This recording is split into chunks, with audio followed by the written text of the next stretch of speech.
the Reading Pilot, the Lewisboro Ledger, the Monroe Courier, the Eastern Courier, the Trumbull Times, Fairfield Sun, Shelton Herald, the Stratford Star, the Milford Mirror, and the Valley Gazette. This is the HAN Network, the leader for local news, sports, arts, and entertainment in southwestern Connecticut and beyond.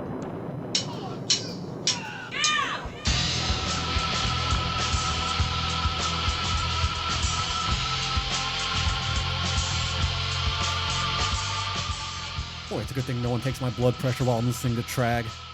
That is the moment, and that means the moment is now. It's time for Nutmeg Sports. Donald Ing here, sitting in again for Rob Adams, John Kovacs, Mario Recupero on the audio and video controls. Jam-packed show today. We're going to be talking to about two champions, Natalie Granger, talking about her national championship in squash. We're also going to be talking about the great Ayrton Senna, Formula One champ. But first, we're going to be talking some local football here in the Valley. We're joined by Nick Apria, and one of the things that's interesting is that Emmett O'Brien Tech, which is located in Ansonia, but is not really part of the Ansonia school system, they're holding a football fundraiser, and we're going to talk to them about that in a second. But first, we have the fundraising video.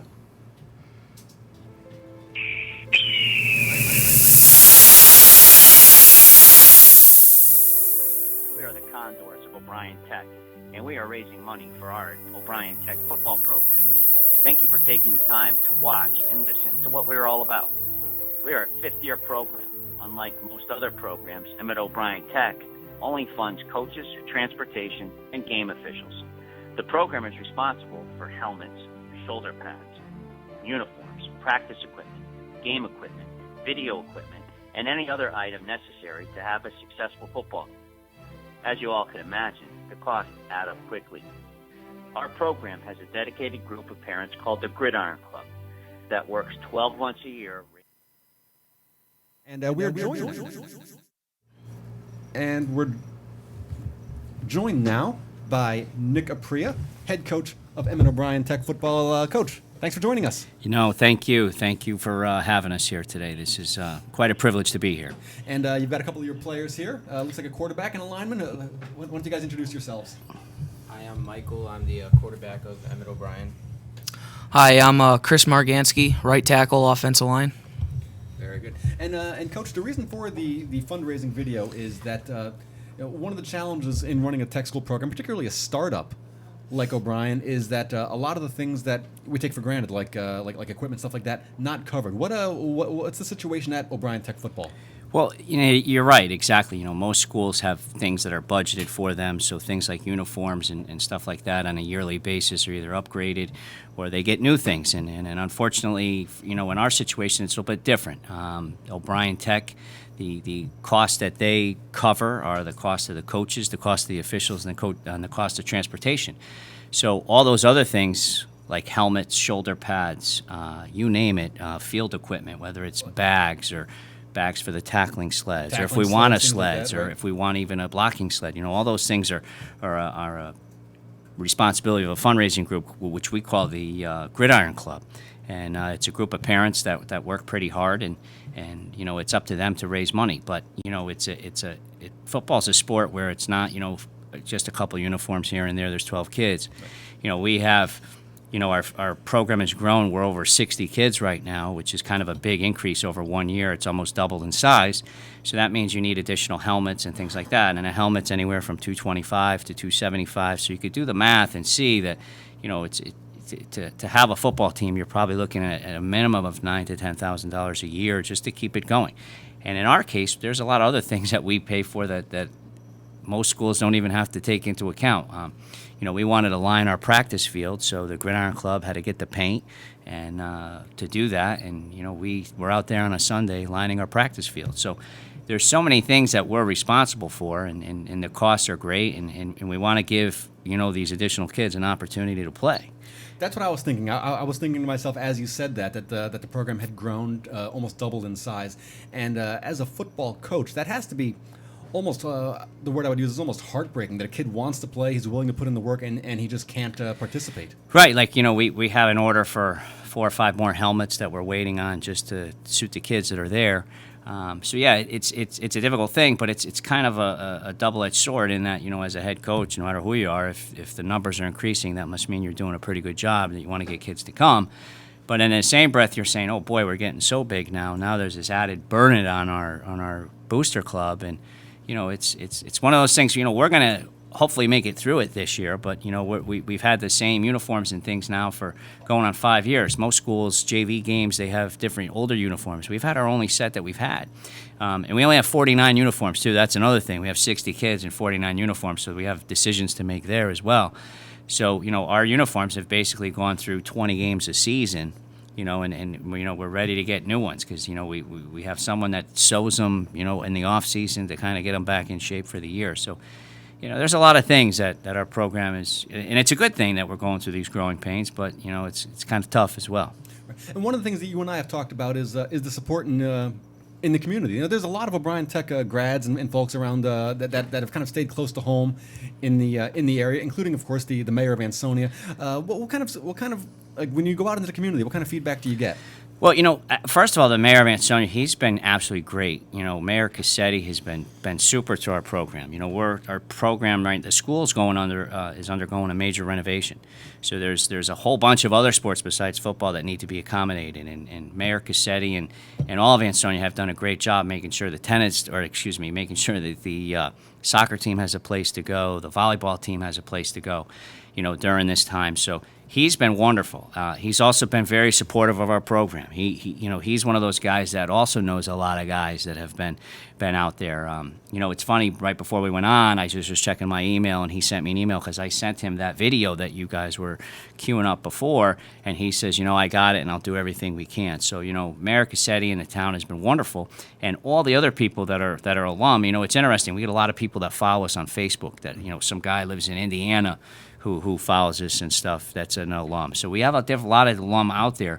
And I always put it out to them, if anyone wants to help and support. And, hopefully they're listening now and they see our message out there on Facebook, and they'll help us.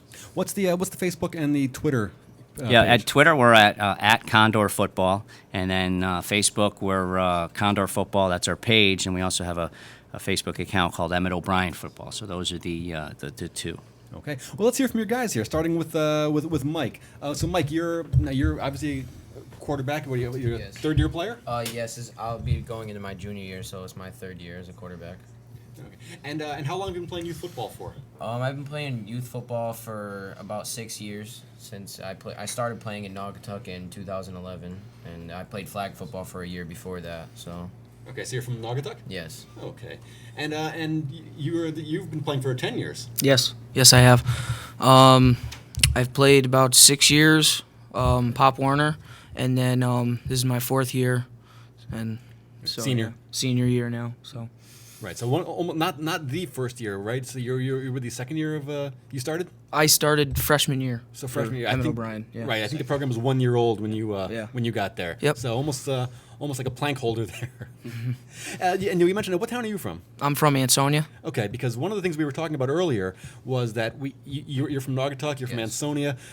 You've got a mesh of different communities here. A lot of the other schools, the kids have come through youth football together. What's that like when freshman year you get into the huddle and you got guys that you've never actually played with before? Well, with any school, you're going to deal with adversity and stuff like that. So, last year was a tough year for us, but we work on, getting together. We do a lot of things as a team. We eat dinner together as a team. We work together a really lot about getting close and things like that, so it makes it a lot easier. Yeah. I don't know. They're family. I don't know. No, well, you do hear that a lot with football. That Yeah. with football players, that it's kind of a family in the Yeah. huddle there, and certainly a lot of it is probably, I'm guessing, the hardship. Football is hard to play. It's complicated. It doesn't allow much for lack of effort, right? Yeah.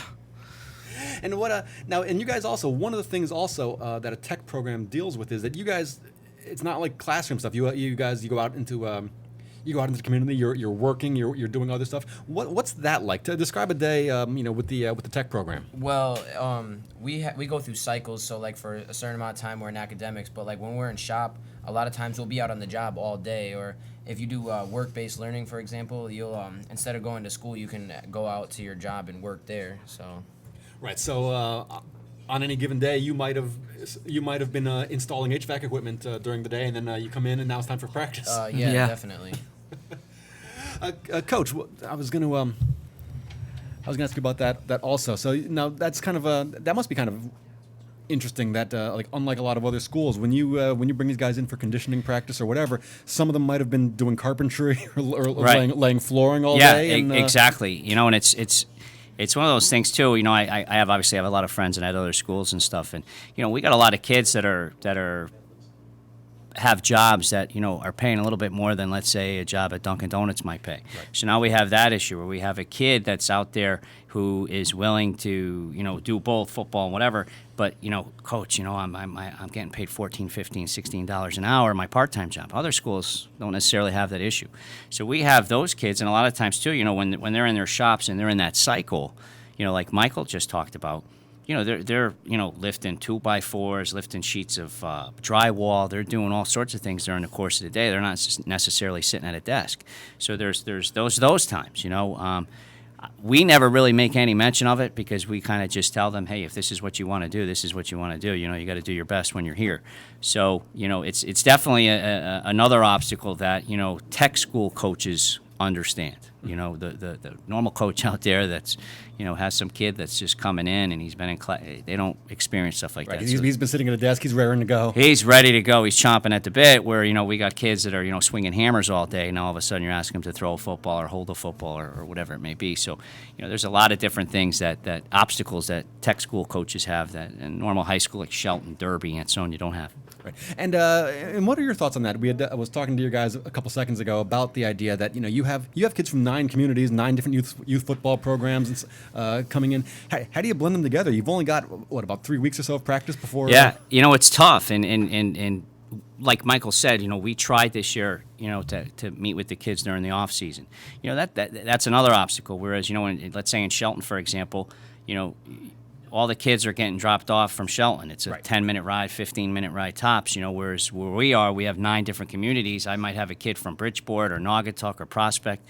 It's not exactly, right around the corner for some of the parents to drop their kids off. So all those things combined, we tried this year. We had some dinners, like Michael said. We had some get-togethers just to kind of bring them all together. And then, on the football part of it, it's almost like they're learning a new language. Hey, when I was in youth football in Seymour or whatever, we just did this. Now all of a sudden the names have changed, the terminology has changed. So we have that obstacle. Now the kids like Christopher and Michael who have been with the program, it's a little bit easier for them. But we have anywhere from 16 to 20 this year, 30 new kids who might have played football somewhere, and now all the terms are different from them. So the learning part is pretty fast, and it's got to be fast for those kids, which a lot of the kids are able to handle it. And, we have a great staff. I'm very blessed to have a great staff that do a great job in helping me help them, and we do a great job together. So Chris, you've played for Coach Apria there for 4 years now. He just mentioned something that made my ears kind of perk up because we're in a lot of schools, a lot of communities, participation in football is on the decline. 30 new players. What's Coach Apria doing to get these kids into the program? Oh man. I don't mean to put you on the spot there. It's not like he's sitting right next to you or anything. Yeah. No pressure. Make something up, Chris. Well, the question was. No, I was just saying, what's it like playing for Coach Apria? Oh, it's fun. Yeah, no, I've had more fun playing for Coach Apria than I did at youth football. I really like Coach Apria. Yeah, 4 years. Now, Mike, same thing to you. What I know. I know. I was asking Coach Apria about bringing kids into the program. But is it hard? I mean, I imagine probably you yourself and your teammates, do a little recruiting for the program there in the hallways. Oh yeah, well definitely. My friends and I will walk around the hallway and just look for anybody who looks somewhat athletic, and we'll tell them like, come out, play football, have fun. And Coach Apri is a great coach. I've had a lot of coaches in my life, but Coach Apri he works hard for the team. He's always willing to do something that will make the team better. It's always on his mind. Mm-hmm. I think the important thing is we were 0-11 last year, and we picked up 30 new kids. And to me, that's kind of remarkable because usually when you're 0-11, you don't have kids. Right. Now it's kind of opposite there. And I think the important thing is what we try to do as a staff is that, whether we win or lose, football is one of the great games on the planet that teaches lessons about life. Whether it's how to handle adversity, whether it's to do things like that. And regardless, win or lose, I'm confident and I feel good about the fact that the kids are going to leave the program and have gotten something out of it. Winning and losing, to some people is very important. And it's important to us, too. Everyone wants success. But, the fact that, we could get a kid out of there, he's got his 4 years of his job and his trade, but it also could leave with the fact that he played on a team and was able to compete and do things and learn about life a little bit on the football field and how he could push himself and what his body could handle. To me, that's important stuff too. And there's a lot of coaches out there that feel that's important too. But the fact that we've had these two guys, and Chris was on my first year when I was the head coach. I wasn't the head coach the first year of the program. I've just been the last 4.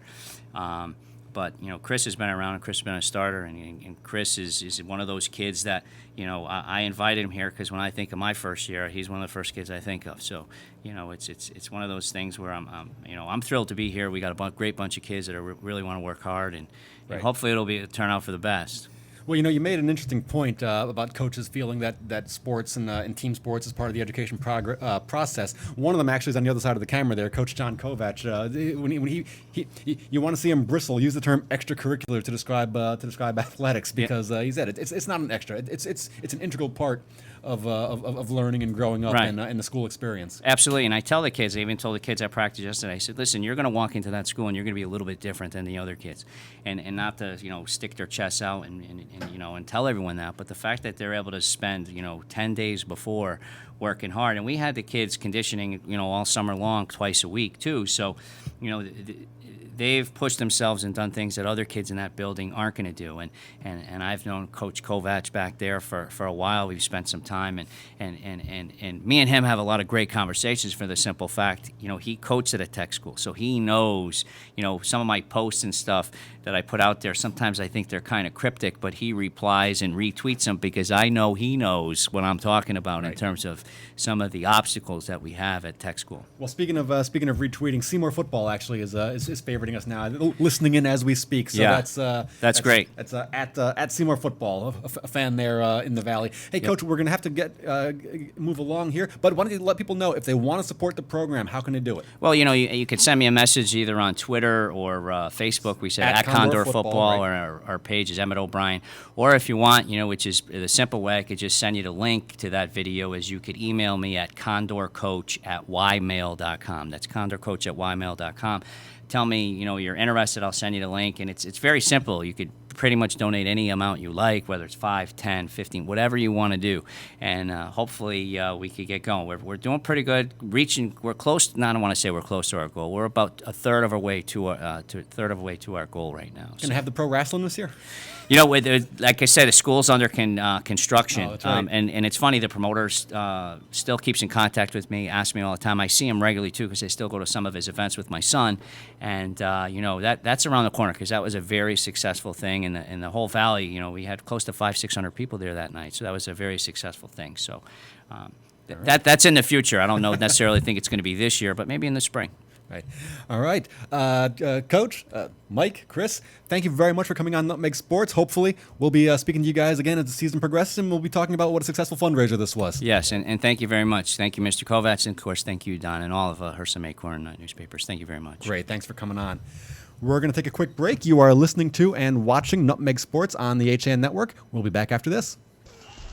When you experience a sports injury, you want to get better and fast. Coastal Ortho Express gives you direct access to orthopedic care quickly. Their physicians are fellowship trained in sports medicine at world-class universities and are also team doctors for area football teams. For specialized personal care of sports injuries, go to Coastal Ortho Express. Open Monday through Saturday in the iPark building, 761 Main Avenue in Norwalk, or coastalorthoexpress.com. Coastal Orthopedics, keeping you on the move. Healthy, confident smiles begin at Stratford Orthodontics. Conveniently located on Main Street, we are Stratford's hometown orthodontist. We offer the latest in orthodontic technology, including Damon braces and Invisalign.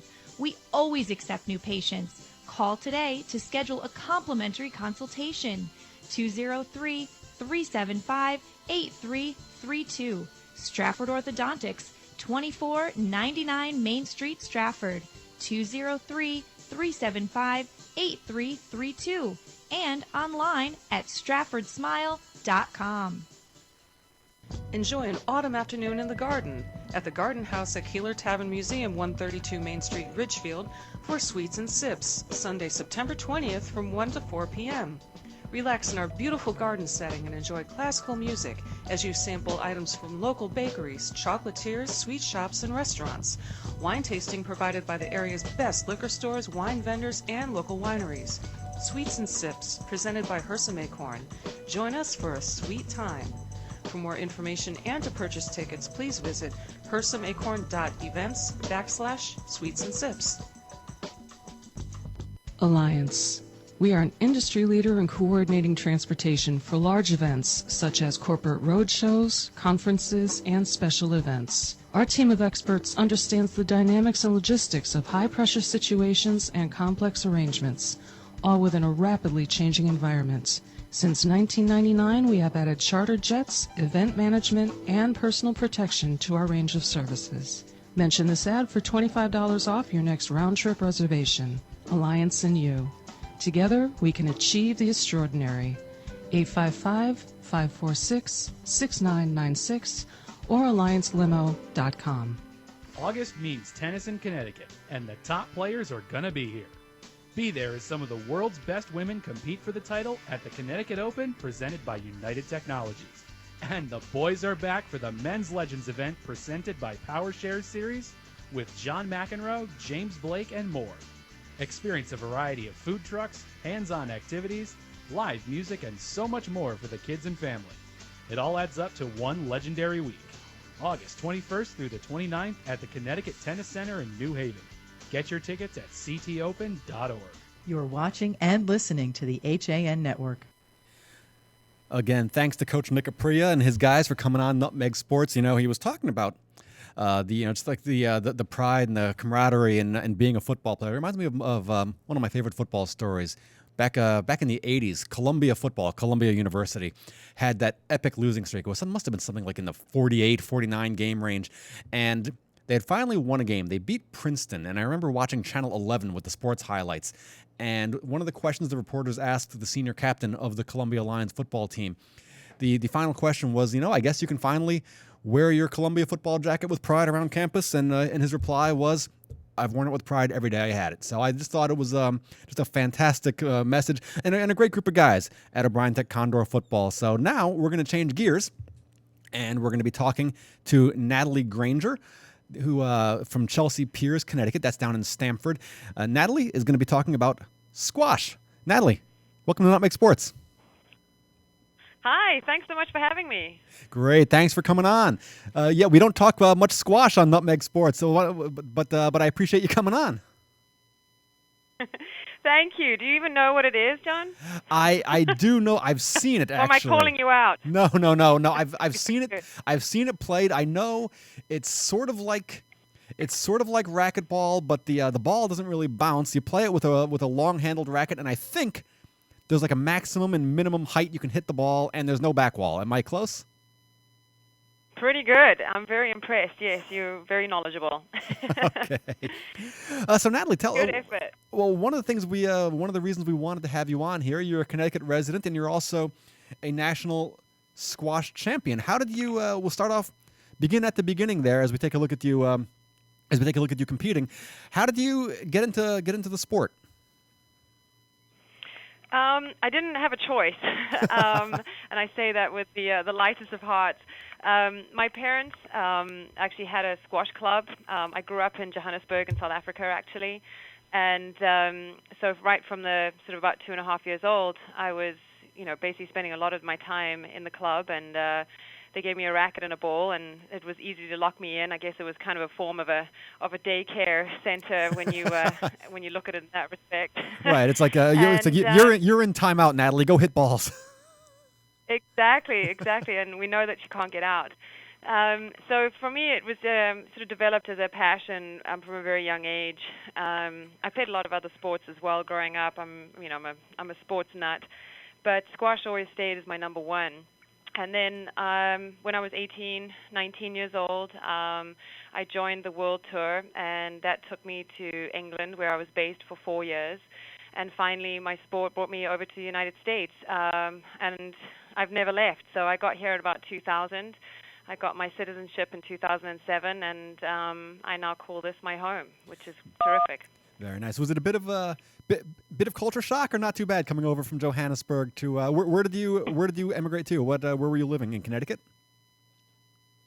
I actually was in D.C. for quite a while, which was really great. To be honest, like coming across to America, they have Americans have such sort of an upbeat way of looking at things. There's never a no. There's always a I'm sure we could figure that out.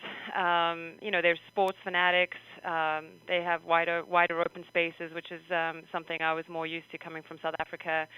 And the weather is pretty good. The Four Seasons was something for me to get used to. I've never seen snow like that in my life before. I can imagine. But I've settled here, and I'm really happy here. And obviously it's my home now, and I compete for the United States, and I wear that uniform with pride. Very good. Well, and now you are actually we refer to you as a national championship. It's actually a doubles championship, so it's 2-on-2. Tell us what that was like. How did I imagine there must have been some sort of competitive tryouts, and then finally to compete for a national championship. Yeah, no, it was amazing. And my partner Amanda Sobey and I have played quite a bit of doubles together, and we're both very powerful players. We like to put a lot of heat on the ball, we know each other really well. And I've sort of actually coached her ever since she's been about 12 years old, oddly. So it makes for quite an interesting dynamic where she's now ranked 10 in the world and is on her own career path. But to have played a part in that is really special for me too. So it's a bit of a unique situation.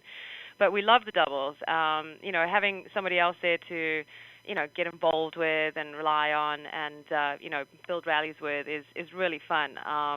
We're predominantly an individual sport, but, having the doubles element in there is super fun, and it's really fast, and it's exciting. Now, you are a national team coach also? I am. I'm the women's national coach. Yep.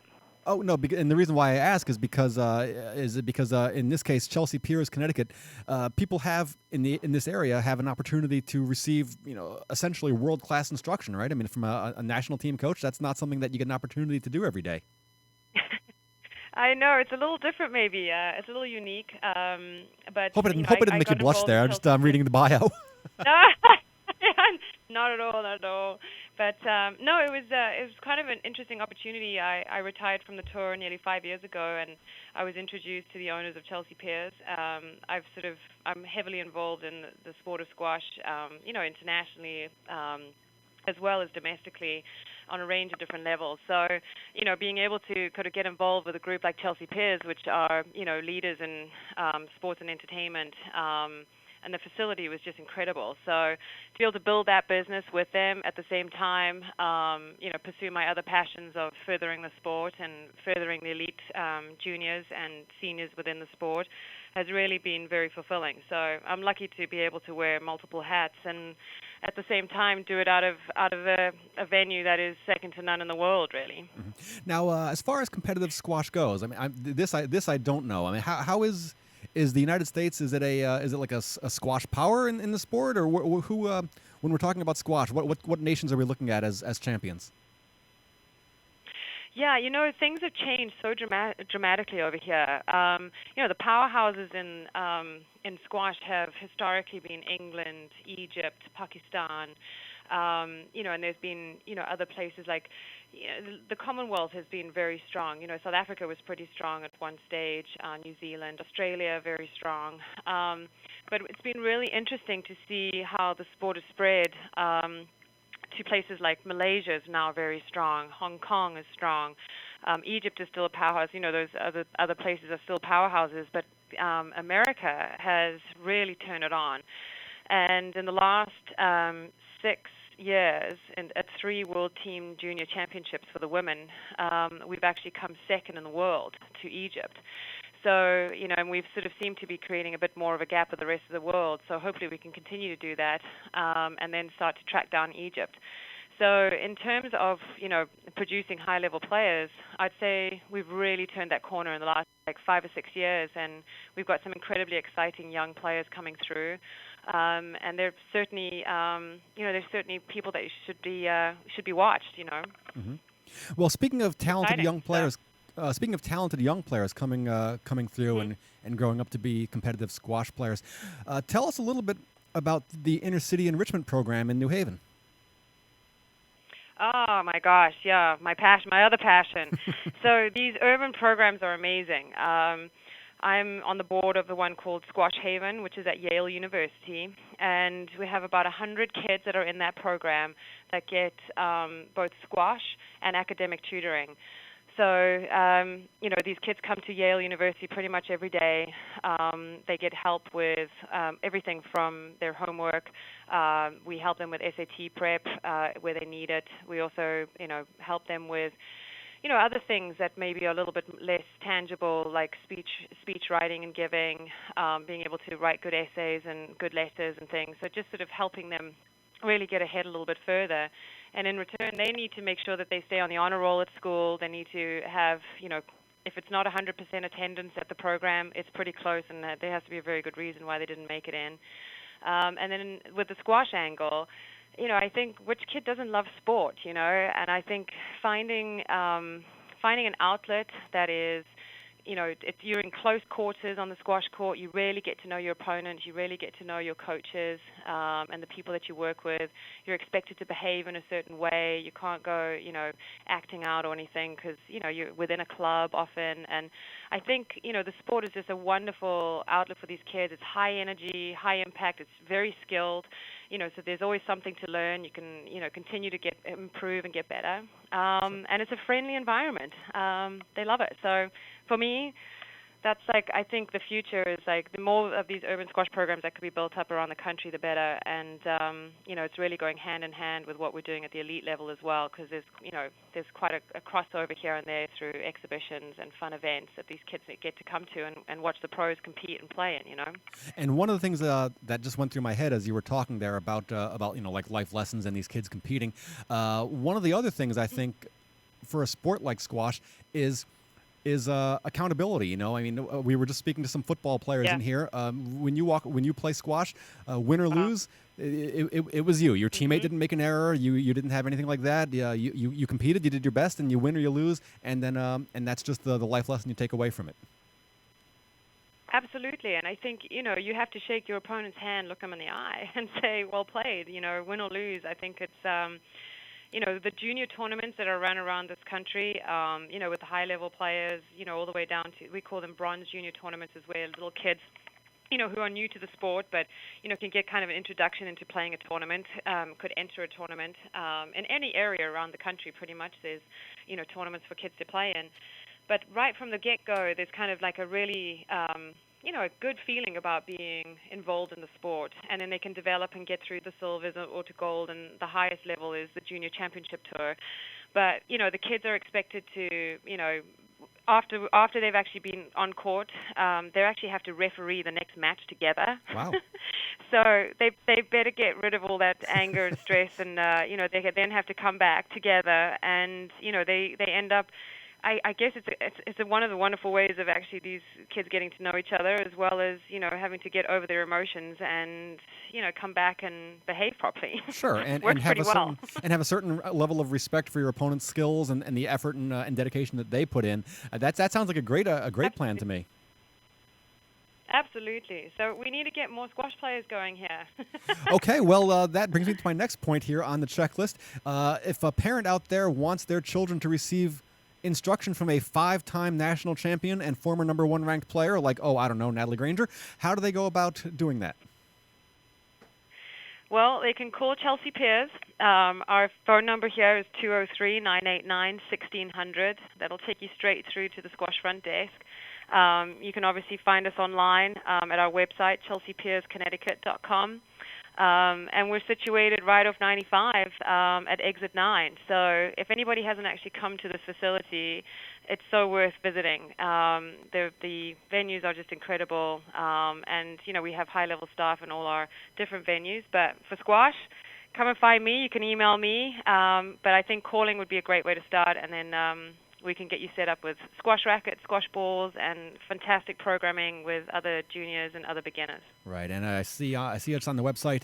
You have 12 international level competition courts there, so obviously. A real dedication, a real opportunity to learn from the best down at Chelsea Piers. Great. Absolutely, and we'd love to have more people playing this wonderful sport that really is a lifetime sport, and you can play it in college, you can play it after college, and you can play it around the world. It's very cool. Great. All right, Natalie Granger from Chelsea Piers, squash director and former 5-time national champion. Thank you so much for joining Nutmeg Sports. Thanks so much for having me, John. I really appreciate it. Great, thank you. All right, you are listening to and watching Nutmeg Sports on the HAN Radio Network. We're going to take a quick break, and we'll be back to talk a little Formula One. The long winter is finally astern. Bait is invading the harbors, coves, and inlets. Stripers, fluke, and porgies are on the move. In the streams and lakes, trout, smallmouth, largemouth, and walleye have moved out of hibernation. At the dock shop, it's all systems go. And now in 2 locations, 51 Tokenique Road, Darien, and their newest location at 609 Riverside Avenue in Westport. Bait, tackle, apparel, and of course, all the marine and nautical accessories that they're known for are ready for you at the dock shop. Boater, beach bum, fisherman, or simply love the New England coast, this is a unique place to shop. The dock shop, 51 Tokenique Road, Darien, 609 Riverside Avenue, Westport. Visit us at dockshop.com. Did you know that taking dance lessons is a great date night idea? Arthur Murray Grand Ballroom of Greenwich is a fabulous place to learn to dance and meet new people. Located at 6 Lewis Street, our studio is staffed with professional instructors ready to teach you salsa, waltz, rumba, hustle, tango. There's a dance for every season, and we are rated #1 on the knot.com. We are the wedding dance specialists. Take advantage of our new student offer, only $49. Call 203-769-1800. Visit us online at arthurmurraygreenwich.com. August means tennis in Connecticut, and the top players are going to be at the Connecticut Open, presented by United Technologies. Live music, food trucks, plus the superstars of women's tennis and the Men's Legends event, presented by the Power Shares Series. August 21st through the 29th. Get your tickets at ctopen.org. Enjoy an autumn afternoon in the garden at the Garden House at Keeler Tavern Museum, 132 Main Street, Ridgefield, for Sweets and Sips, Sunday, September 20th from 1 to 4 p.m. Relax in our beautiful garden setting and enjoy classical music as you sample items from local bakeries, chocolatiers, sweet shops, and restaurants. Wine tasting provided by the area's best liquor stores, wine vendors, and local wineries. Sweets and Sips, presented by Hersam Acorn. Join us for a sweet time. For more information and to purchase tickets, please visit hersamacorn.events/sweets and sips. This is the HAN Network. And more specifically, this is Nutmeg Sports on the HAN Network. I am Donald Ing, sitting in for Rob Adams again today. And we're going to talk about Formula One, which would normally not be something that we would discuss on Nutmeg Sports simply because it's not really that local. Well, we tried to sneak that through. We did, and we succeeded in this case. The Ridgefield Playhouse is screening the film Senna tomorrow night as part of the Lime Rock Driving Club film series. And Senna, of course, is a biopic about the former Formula One world champion Ayrton Senna. The film begins at 7 o'clock, and as I said, it's a documentary about Brazilian Formula One driver Ayrton Senna, 3-time world championship before his untimely death at age 34. The evening does include guest speaker Keith Hudak, who will talk about his time in Formula One. He was the press agent and photographer for Team Lotus from 85 to 87. That is the 3 years when Ayrton Senna drove for the team. We've got the trailer for the film queued up and ready to go. We'll take a look at that now and then talk to Keith Hudak.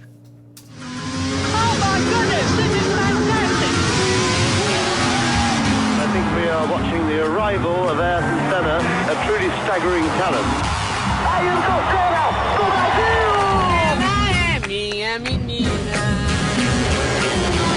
He'll be ranked among the all-time greats.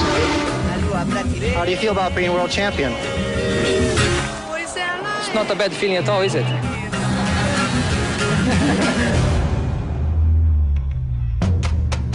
Ayrton has a small problem. He thinks that he can't kill himself. And I think that's very dangerous. We are competing to win. And if you no longer go for a gap, you're no longer a racing driver. Now Frost takes the lead. Senna is trying to go through on the inside. I was treated like a criminal. The best decision is my decision. I can't stand this. Walking away from the dark forces just doesn't become an option. I was not going to give up. So have any of your girlfriends ever asked you to go faster? Yeah. There was an energy, the force, the spirit. It was electrifying.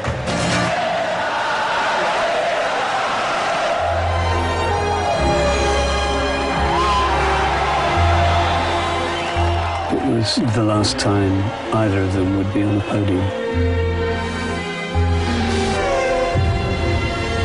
Ayrton ran out of luck.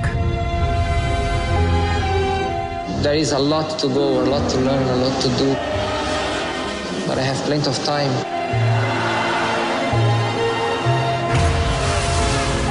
Pure driving, real racing.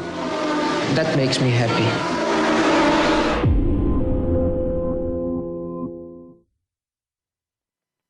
All right, and we are back here on Nutmeg Sports, and we are now joined by Keith Hudak. As we mentioned before, he was the press agent and photographer for the Lotus team, while Senna was driving for Team Lotus between '85 and '87. Keith, welcome to Nutmeg Sports. Yes, good afternoon. Right. Well, hey, first of all, thank you for joining us. This is a thrill. I'm Donald Ing. John Kovacs is joining us also. Two very big Formula One fans. Why don't you tell us a little bit about... first, why don't we start with tomorrow night's event at the Ridgefield Playhouse, and just describe a little bit about what's going to be going on. It's my understanding that doors are going to open at 6:30. I spoke with Lisa, who's the director there, and I guess it's undecided if there's going to be a question-answer session before or after. I will be there to talk to anybody that wants to talk to, anybody that's seeing the film about my. Actually, I have almost 20 years of Formula One experience as a photographer, and I've done this a number of occasions. This film actually debuted in the United States in August of 2011, and we did a series of these in New York City, and then the film, which initially I think was geared towards a small audience, just by word of mouth grew and grew and grew. I did probably 15 to 20 different presentations before screenings of the film before it was shown in predominantly the Northeast United States. And the interesting thing was you obviously had your hardcore Formula One fans in the audience, but there were other people that were just film fans and had heard through word of mouth about this documentary and this new kind of a different style of documentary making, where there's really not that much dialogue like a normal documentary. And after the film, they were just blown away. They, in many cases, had never heard of Ayrton Senna, and in many cases had never really even heard of Formula One, but were just completely bowled over by the film, which it seems to be so common amongst people that I speak with that are not race fans, that I try to get them, you've got to see this film. And across the board, it's like universal, wow, this is just an incredible experience. And I think that's what's really unique is the film now is out on DVD and Blu-ray and has been shown on, I'm sure, all the various premium channels. But I'm looking forward again to seeing the film on the big screen. It's just a totally engrossing experience that I think everybody will enjoy. And if I could make a plea to anyone, of all the films that are out there right now, this is something that it's only going to be one evening that you really want to see. This is an event as far as I'm concerned, and I'm tremendously looking forward to it. Keith, John Kovacs, really is anything related to Ayrton Senna an event, because that was the way he lived his life? Well, you know, when the accident happened, I don't mean to be a spoiler alert, but when Ayrton ended up being killed, it was actually, I was supposed to photograph the race that he was killed at in San Marino, and it was my 35th birthday, and my wife had asked me, I had two small sons, and had asked me, is there any way you can miss this event? I messed up the dates, and I've got a big party planned that is supposed to be a surprise, and so I juggled some things around, and I basically switched San Marino for Monaco, which was 2 weeks later, and I had somebody cover San Marino for me. And needless to say, got up early in the morning and watched the race live and saw everything unfold, and it wasn't much of a 35th birthday party. But what happened after that in terms of, the Italian government basically flew Ayrton's body from Italy to Brazil, and as soon as the plane entered Brazilian airspace, the plane was met by a half a dozen Brazilian fighters from the Brazilian Air Force that basically escorted the plane in. And when he landed, they basically put his casket on a fire truck of all things and drove it through Sao Paulo, Brazil, I believe it was. And they estimate the crowd was 5 million people that had gathered to watch this man pass through. He was such an absolute hero to the Brazilian people, and I've often wondered who would have to pass away now where you'd have something like that. The grasp that this man had on the Brazilian people, on the Japanese people. Whenever we had an event in Japan, he was like a mega rock star. Is that because of his connections with Honda, or? I'm sure to a certain extent, yes. I know he won his championship in 1988 in Japan with a Honda engine, but he then moved on to a Ford engine and then ultimately a Williams engine, a Renault engine, and the Japanese fans were just rabid about him, anything to do with him. As far as the definitive reason, I really probably couldn't put a definitive finger on it, but he was just unbelievable, and like I said, now it's over 21 years later, and with this film coming out, and then they had another film about called Rush that Ron Howard had done about the James Hunt Niki Lauda rivalry in '76, and there's like resurgence in interest in Formula One. There's an American Formula One team that's going to be entering the Formula One Championship next year for the first time in many, many years with Ferrari engines. So it's just a really, really interesting time for Formula One. But to get back to your initial question, he just had this universal appeal that I've really almost never seen anywhere else with any other auto racing driver. And as far as he was a handsome young man. He was an extremely well-spoken, well-read individual, very knowledgeable, and there were many, many press conferences where Ayrton would speak, and you couldn't hear a pin drop in the room. Just the way he spoke, he was the ultimate orator, and I just have nothing. I'm not going to say that he was my best friends and we had dinner together, but Ayrton and I knew each other fairly well, and I interviewed him on many occasions. I would write the press releases at the end of each session, and I feel his loss today is as deeply as I did 21 years ago. Now, what was it like? I think that tomorrow... I'm sorry. Oh, no, I was going to say... I think that tomorrow evening is going to be a really spectacular event. It sounds like it. Now you co-wrote and produced the book Freezing Speed, Techniques of Grand Prix Photography. And also, as we mentioned before, you were team photographer for the Lotus team while Senna was part of the team. What was it like to photograph him? Because one of the things I always notice is that what you were talking about, the magnetism, really comes through in photos, which isn't always the case. What was that like? Well, the book itself, in the 80s, ESPN used to go to all the races, whereas now it's basically, there's a live feed that's brought in by CNBC, I think it is, and they have broadcasters in Connecticut that are basically talking over the live feed. But back then there was a crew of ESPN that used to go there, and we used to we hang out together all the time. And John Bisignano had told me before this film came out that he had been contacted by the director about the making of the film, and they were going to be using a lot of sound bites from John, and he ended up getting directly involved with this. And I was kind of hoping that somehow they would call me too, although I'm a minion in the pyramid.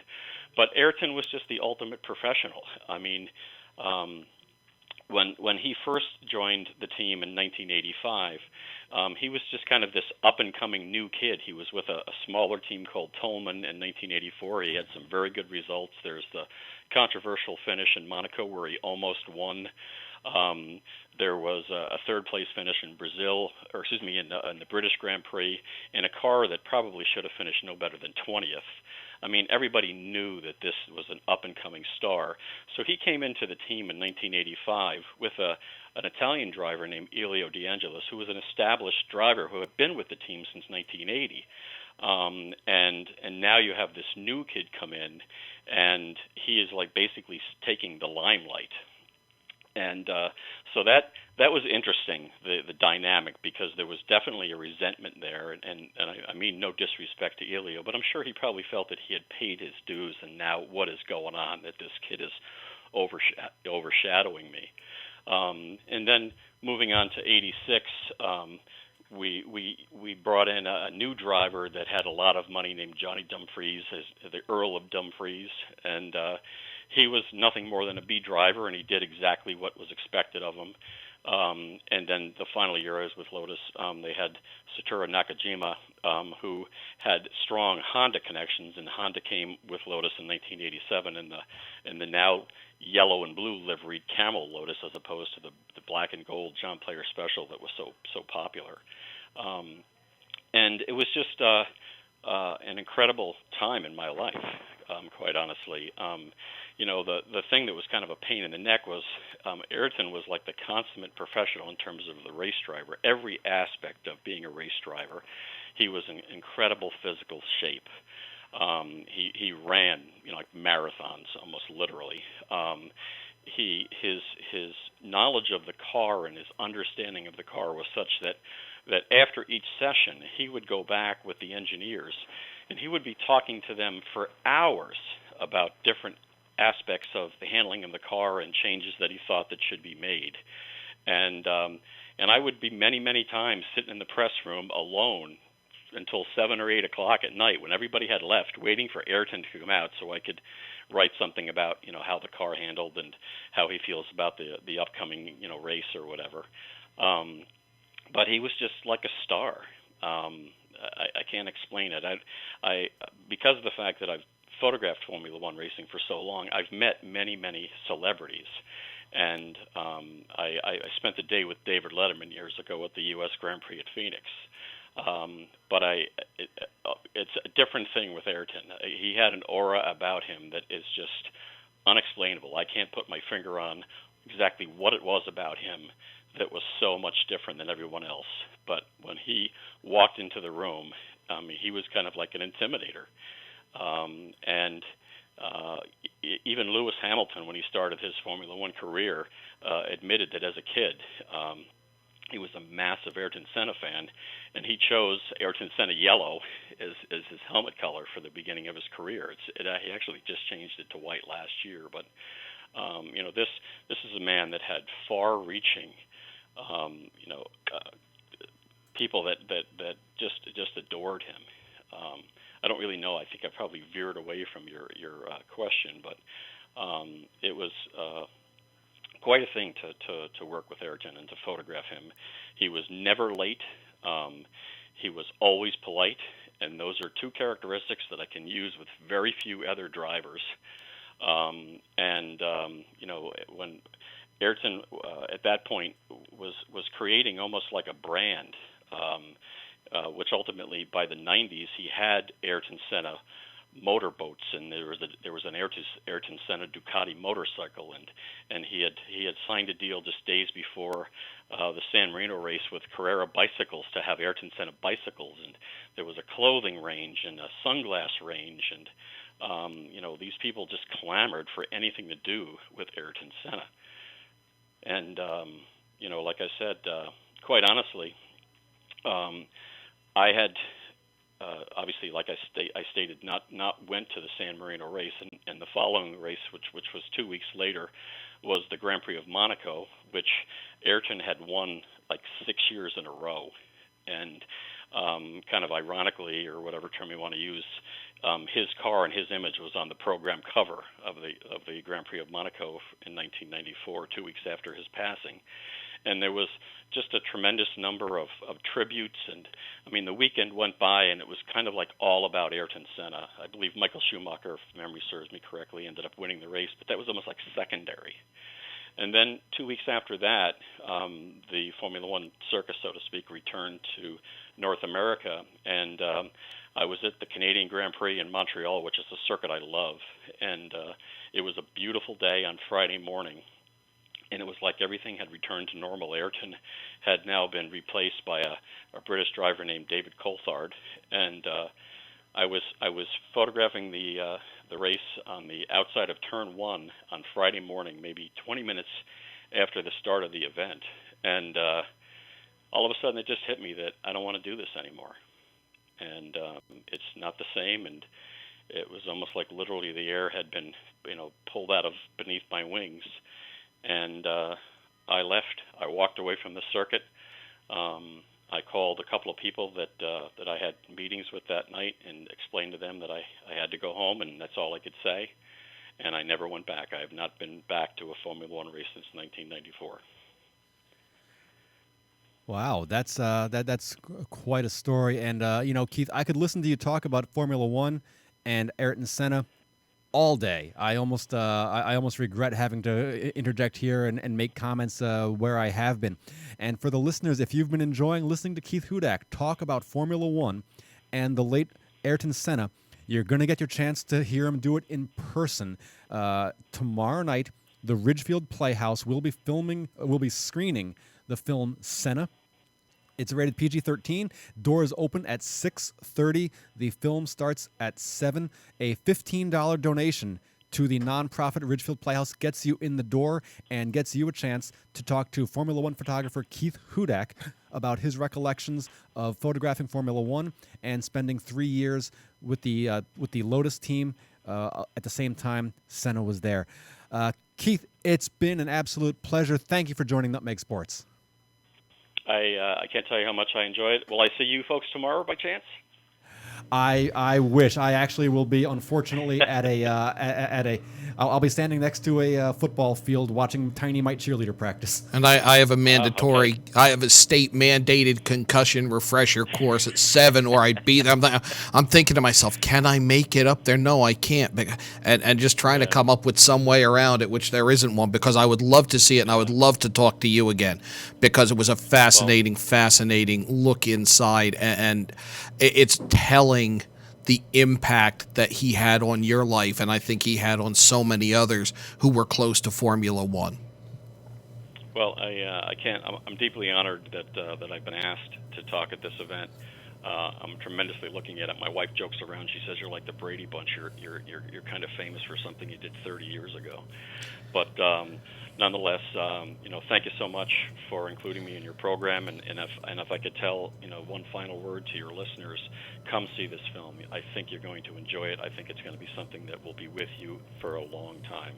And if you do venture to the Ridgefield Playhouse, please come up and meet me. I'd love to shake your hand. Right, and there will be pre-screening activities, themed food, a full bar in the lobby.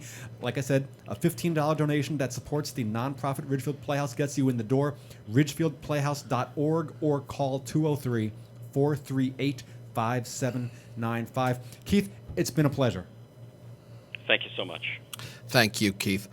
One more sports-related note, Don, before we get going here. Tune in tomorrow to Coffee Break. for your chance to win tickets to the Connecticut Open Tennis that we've been promoting on our airwaves for the past few weeks. So tune in tomorrow to Coffee Break. It's Wednesday. You can win something. This time it's tickets to the Connecticut Open. Tune in to find out how.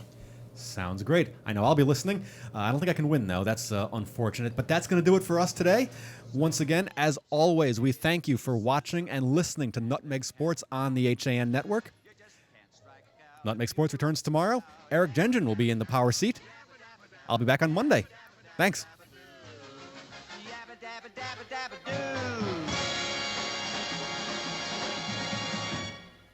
This is the HAN Network, the leader for local news, sports, arts, and entertainment in southwestern Connecticut and beyond.